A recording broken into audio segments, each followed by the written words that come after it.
La materia está formada por fermiones que se agrupan en quarks y leptones. La mayor parte de la materia que constituye el universo se produjo con esta primera generación de partículas, los quarks up-down, como también los leptones neutrino electrónico y el electrón, de modo que el protón está compuesto por dos quarks down y un up. Por su parte el neutrón tiene dos quarks up y un down, ambos componen el núcleo atómico. Los electrones se localizan fuera del núcleo.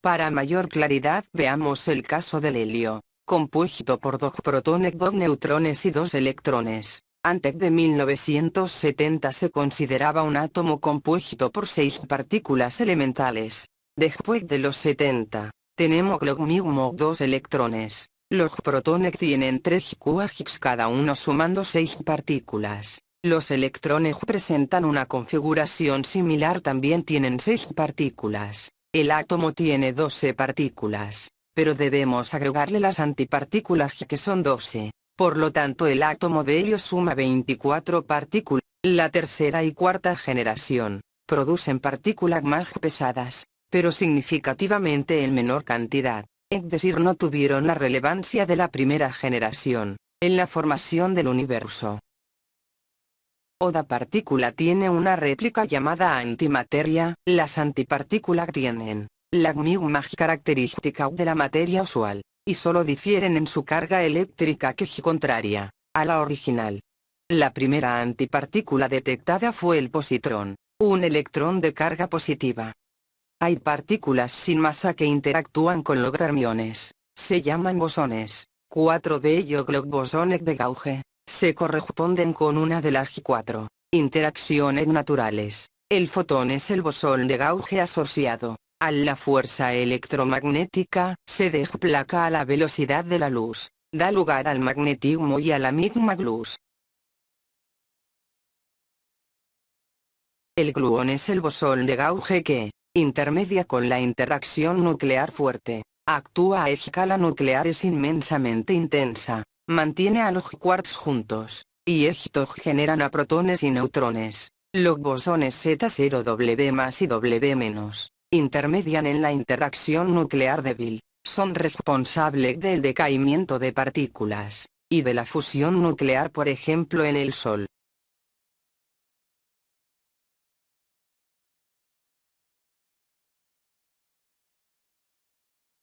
El bosón de Higgs, teorizado en 1964 por Peter Higgs, fue finalmente encontrado en marzo de 2013. Su gran importancia radica que explica el origen de la masa de las partículas.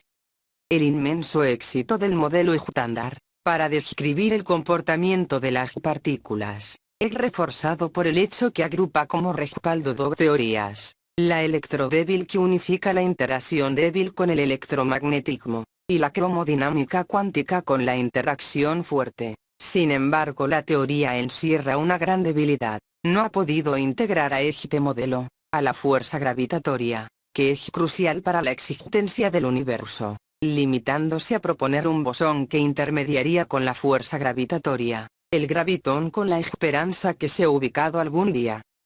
Abusando del lenguaje, podríamos decir que las partículas, ya sean elementales o compuestas como por ejemplo electrón y protón, en estado libre inician su ciclo de vida pero no mueren, sino que decaen, es decir, se desintegran en otras partículas. La permanencia como partícula determinada se llama vida media, que puede ser muy extensa, o extremadamente breve, billonésimas de segundos. Cuando la desintegración involucra a núcleos atómicos se habla de desintegración radioactiva. Cuando una partícula decae en otras más ligeras en forma espontánea se clasifica como inejutable. Los hadrones son partículas que en general son inejutables, con la excepción del protón, al que no se ha observado su decaimiento ni a nivel experimental.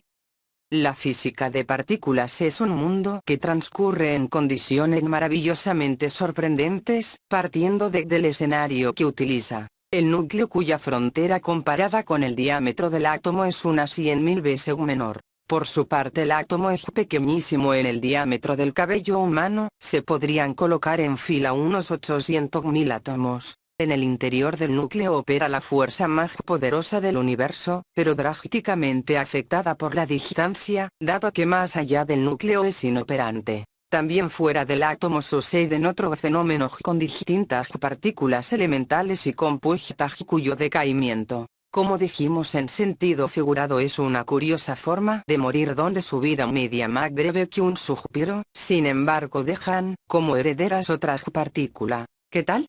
Mejor no nos preguntemos cómo hacen aparecer esas otras partículas, dónde las esconden. Tendríamos que navegar en matemáticas de alto vuelo para explicarlo. Por ejemplo, dominar los grupos de Lie. ¿Cómo podríamos surtirnos de electrones? Fácil. Esperamos una nube de radiación cósmica donde viajan los muones, que es un leptón como el electrón pero más pesado, y cuando comienza a decaer, se produce el fenómeno que mostraremos en la siguiente animación, que por fin es didáctico, no está a escala. Un muón libre por la intermediación de un bosón W decae en un electrón, un neutrino muónico, y además un antineutrino electrónico. El muón tiene una vida media de 27 millones y más de un segundo. Hay millones de neutrinos en nuestro alrededor pero no los sentimos. Finalmente, el mismo fenómeno lo mostramos en un diagrama de Feynman. Sobre este físico podríamos escribir un libro. Tiene la envergadura de Einstein, y como persona era sencillamente increíble.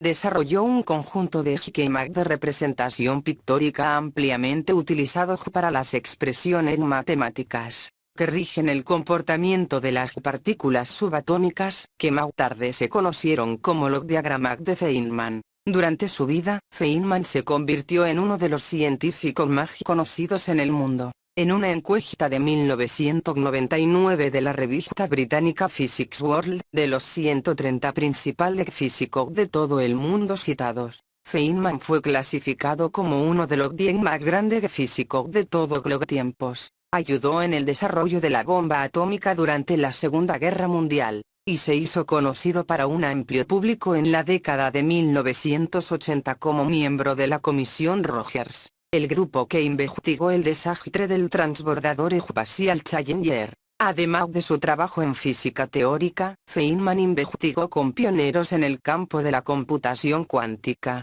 e introdujo el concepto de nanotecnología. Fue coautor del lenguaje BASIC de computación. Feynman fue un divulgador entusiasta de la física a través de libros y conferencias.